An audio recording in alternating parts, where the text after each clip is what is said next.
Good morning and welcome to eVision. My name is Serge Colle and I'm EY's Global Power and Utilities Sector Leader. It's a real pleasure to be here with you this morning to present the conclusions of the report which we've jointly developed with Eurelectric regarding fleet transition. Now, transportation has been part of every single industrial revolution for the past 200 years. From the invention of the steam engine to the trains, the cars, the planes, and everything after that. Transportation revolutions have been brought to us, and they've brought incredible wealth, they've brought freedom, as well as even peace by connecting people. Now, this has come as a cost, as we all know. Right now, CO2 emissions related to transportation account for 25% of EU's total emissions, and this puts it only second after the emissions related to electricity generation, related again to coal and gas. Next to that, there's unfortunately about 400,000 deaths per year, premature deaths because of pollution. And we are seeing that over 90% of city dwellers in Europe are exposed to pollution levels which are deemed to be unhealthy. So if we look at what needs to be done, obviously we have to reduce emissions, as we've all been discussing many times over. And if we look at the curve since 1990 till to date, we can see that we had a really good descent as of the financial crisis in 2009, where there was less demand, if you will, and less traffic, less economic activity. But we also had Dieselgate, we also had more fuel efficiency. But this decrease, unfortunately, has been offset by the expansion of the fleet, as well as the rise of the SUV and some other smaller factors. So if we are to achieve our target, which is to reduce the emissions by 65%, we need to reduce the same emissions every single year by a whopping 10%. Now, that is an incredible challenge. So if we are to succeed the challenge of reducing the transportation emissions, right, it's very clear, according to us and Eurelectric, that we need to go after fleets first. Fleets account only for 20% of total vehicles, but they also account for 40% of the kilometers driven, and they account for 50% of all emissions. So very clearly, if we can make fleets work, we can make everything work, and it will be an incredible accelerator for the transition that we seek in transportation. So this is why we partnered and decided to think together and work with the industry and the different stakeholders and try and understand not just how can we achieve this climate bonus that we need to tackle, but also is there money to be made and what is that we can do in terms of aligning business as well as climate interests, because combining those two will really fuel the acceleration that we're looking for. Now, last year, 2020, because of COVID, unfortunately, gave us a bit of a glimpse of the future. So if there's anything positive to be said, maybe it's this. Global emissions reduced by 7.5%, which was really positive, and 40% of that was accounted for mainly by road transportation. We've seen in many cities NOx levels drop by as much as 70%, and you've all seen images like the one that we see here in Venice, whereby polluted skies were replaced with very clear skies, and we've seen the return as well of nature. And so this clearly gave a first appetite, I would imagine, to the end consumer about the future that we were looking for. We also could see that Europe had its man-on-the-moon moments, if I can quote President von der Leyen. And Europe managed to agree very ambitious targets, which I think was quite incredible, and not just in terms of investment, but being climate neutral by 2050. And if we then relate that back to transport, it means that there is an expectation that we will reduce transport-related emissions by 90% between now and 2050. Now, if we think a little bit closer to home, so 2030, it means that there is an expectation to basically land 30 million zero-emission vehicles by 2030, to deploy 3 million public charging points by that same year, but also all of that in a context of at least 100 climate-neutral European cities. So that's a very ambitious target, and so there's a lot of work to be done. The good news, once again, right, is that last year, so 2020, for the first time we surpassed China in terms of nominal cars being sold, electric cars, so that includes battery EVs as well as plug-in EVs. And so you can see by the shape of the curve that this might be the beginning of the real acceleration that we're all looking for. So that's really positive. The consumer seems to embrace or start to embrace electrification in transport as such. Next to that, and we can talk at length about these kinds of slides, but we see announcements basically every single week being made by the car industry about their ambitions in terms of electrification of transport. There will be this year alone already more than 200 vehicle types available, if you will, electrical cars or plug-ins to the consumer, and that number will rise fast in the next couple of years. The expectation is that by 2025, and those numbers, by the way, are pretty much also being revised every 6 months, there is an expectation that car sales of EVs will surpass 4 million by 2025 by the combined existing OEMs as such. And then next to that, there's continued announcements of new entrants, of course. We see a Chinese car maker called NIO is contemplating also entering the European market with a lease battery model, if you will. We see the announcement, or we have seen the announcement last week again of Sony that is committing to basically test drive its prototype, also willing to go after this new platform that also self-driving vehicles could represent. And there was again talks, if you will, of Project Titan with Apple that combines forces with Hyundai to also start engaging the car market. So there will be an incredible amount of disruption, and this will go pretty fast. So that is, I think, really good news. Now, also, countries, obviously, are continuing to step up. I think most notably, just a couple of months, we've seen Boris Johnson with the UK advancing their ambition to ban the sale of ICEs, to advance that with 10 years and put it now to 2030. And they're joining a list of different countries like Denmark and Ireland and the Netherlands now in that list. Norway has set that ambition already at 2025. So we can see ongoing pressure to the ban of sale of ICEs, and I expect that this list will only get longer. And obviously, it's also these kinds of announcements that have a big impact on the behavior of consumers as they then also consider, take into account the fact that a car lasts about 10 years, on average 10 to 12 years, right? If you think about resale value of your car, I mean, these kinds of dates have a massive influence. So countries are also stepping up. And then certainly also cities, same thing. Right now, as we speak in Europe, there's already over 300 ultra-low emission zones that basically exist in the EU, a number which is rising fast. Now, sometimes you could say quite disorganized, very different standards, different penalty schemes, different incentive schemes, but they are there, and they will most definitely have an impact also on what we call the last mile. So if we consider all of those companies that to date basically enter cities to deliver goods, to deliver passengers and so forth, there will be a choice to either face fines, adapt a business model, or move to electrification. So once again, this will have a big impact. So the challenge is enormous, as we talked about, but there's a lot of positive vibes, if you will, if we look across the industry, so both from the consumer that starts to adopt electrification, as well as industry that starts to step up.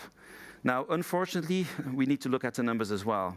And of the 308 million vehicles that we see on European roads, right, only 3% is electric. Sorry, only 3 million are just electric. And this basically cuts evenly pretty much across fleet and non-fleet, and you can look at the numbers there. Now, that number is in reality, so therefore only just 1%. So the challenge is enormous, the vibe is there, the stars are aligning, but our starting position is really weak. And not just in terms of the vehicles. If you look at where those vehicles have been sold in the past decade, you could say, there is really an overconcentration in just 5 countries. So the load, if you will, the spread, the adoption is certainly not evenly spread across the EU. And this is not just true for the penetration of EVs. The reality is also that if you look at charging points, 83% of all charge points are just in 6 countries.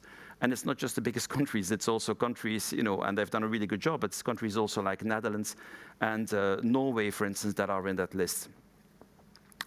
So, big challenge. And if you think again about the 3 million charge points that have to be deployed, there will be a requirement, of course, of capital. So the estimation is that there will be needs to deploy about 20 billion or to invest about 20 billion in charge point infrastructure to meet the 3 million goal. And it has to be said, the business case is very often at least challenging. Next to that, according to Euroelectric's analysis, there is a requirement to invest about 25 billion. Again, also in power grids, specifically, related to reinforcement to also cater for the bigger loads, if you will, associated with EVs.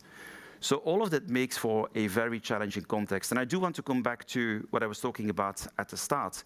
which is that we have to start with fleets. And I was quoting those numbers, and I think they're really relevant. 20% of the fleet, 40% of kilometers, 50% of emissions. But there's more reasons to go after fleets. One of the main reasons, I think, is this one. Fleets typically turn around in only 5 to 6 years. The average lifetime for a consumer car is about 10 to 12 years.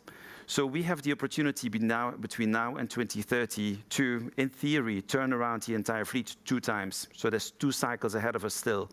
So there's an enormous opportunity to do this fast and faster than traditional cars, which have a longer sort of ownership period for the different owners.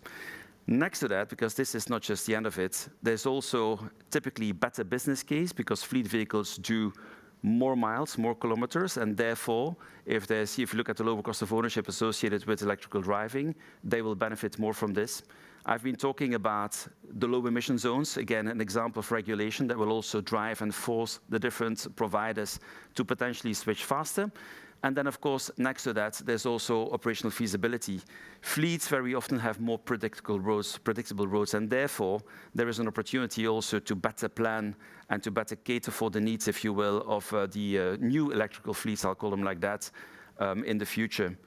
So we have been working with the industry to try and understand what it would really take for acceleration, but also what is really the impediments that we see right now. What are the requirements? What are the challenges? And we've been engaging in interviews as well as workshops with all different players in the ecosystem, ranging from, of course, the fleet owners. They're the customers. We need to put them at the heart of every discussion. But also been engaging, of course, with utilities, with charge point operators, with battery companies, and so forth. And, of course, the industry associations, let's not forget about them, to really try and understand what it would take to accelerate. Now, the key conclusion, of course, is that, first of all, there's no one single fleet as such. We've distinguished about 11 different fleet types that all have their own characteristics in terms of vehicles, but also in terms of driving patterns, in terms of economics that need to be accounted for.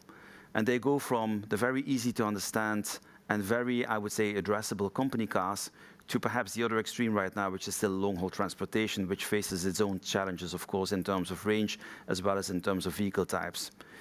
And the good news, I would say, is as we have been engaging with those different fleet owners, in this case, trying to understand the different fleet types, is that there's, of course, a roadmap that we can build for every one of those segments to really lead to acceleration and electrification of the fleet. The second good news, I would say, is that as of today already, perhaps already more than 60% of all vehicles, if you think back about the 60 million plus, are actually ready for acceleration. So this is where we need to go. However, if we go a little bit deeper and we start to think about industrializing even the fleets that are ready for acceleration, the reality is that we still face a very important number of challenges. And there's 5 common problems that we need to address for all different fleets. The first one, of course, if we look at it, is the supply chain. There is a requirement, of course, for all the different vehicles to put in place the right type of vehicle. And there's bad examples like the one I was talking about in terms of trucks, right? But there's also good examples where there's work to be done to offer an even better experience. I was in China visiting Didi last year, and Didi is the equivalent of Uber, right? And they are actually working with the car industry to build a taxi vehicle, which actually is a 7-seater, no trunk, and just 1 door at the curbside. Right? So basically optimizing the vehicles to offer better economics to the driver, as well as offering a better experience to the person that is taking the DD service. Next to that, and the second challenge, of course, is basically financing. There's already a lot of green stimulus available in different countries, but we've seen, looking at the penetration, that this is still very different per country. But we're also seeing that the scope of financing and the way that the regulators typically will deploy financing and stimulus is not aligned to fleet. They're not really considering fleets separately. So, for instance, on-site, on-premise charging infrastructure, is obviously one of those things that could be taken into account as well. And this would be really important to also have that as a consideration. The third big bucket, I would say, is really infrastructure. Clearly, there is still this challenge of charge points, which I think is at the heart still of accelerating fleets. The reality is that, again, there is no fleet-centric deployment policy, if there's a policy at all.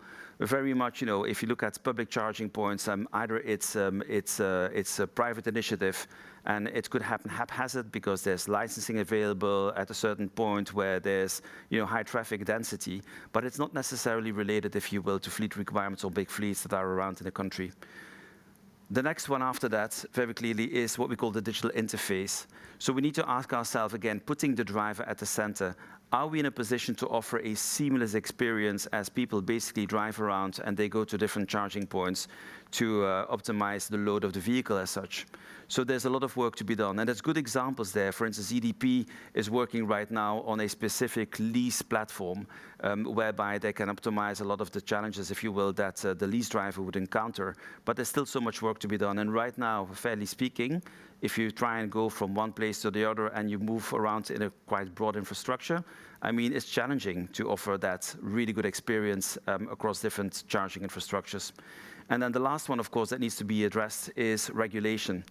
And let me perhaps give a good example. In Belgium, where I'm from, the government is contemplating accelerating the company cars, basically, and there's over 600,000. Keep in mind, I mean, it's a small country, only 11 million people.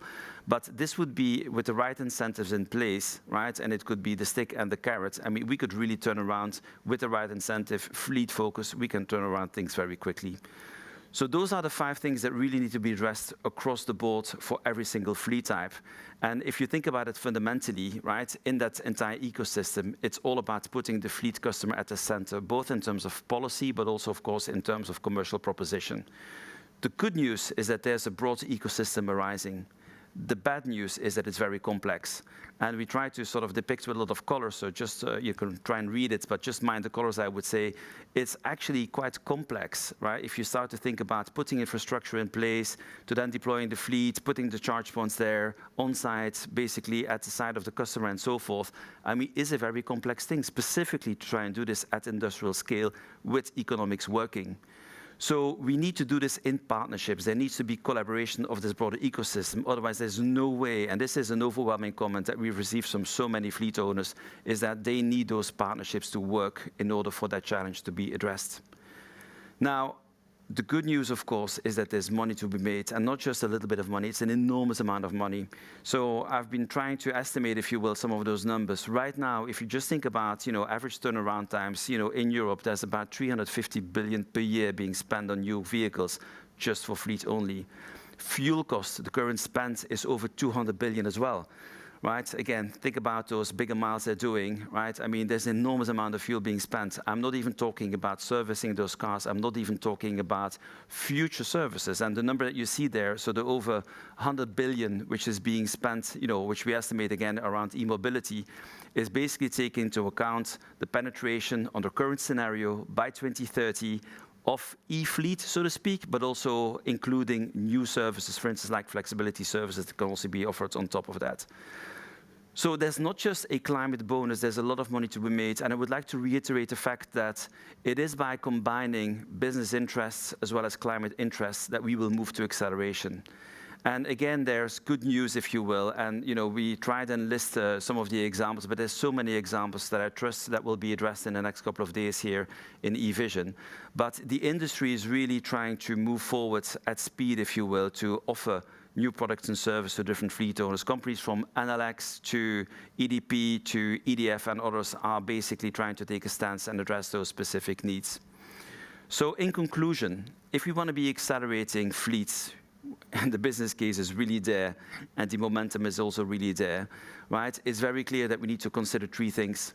Number 1, of course, we need to have a fleet-centric approach, not just for business, but certainly also for policy.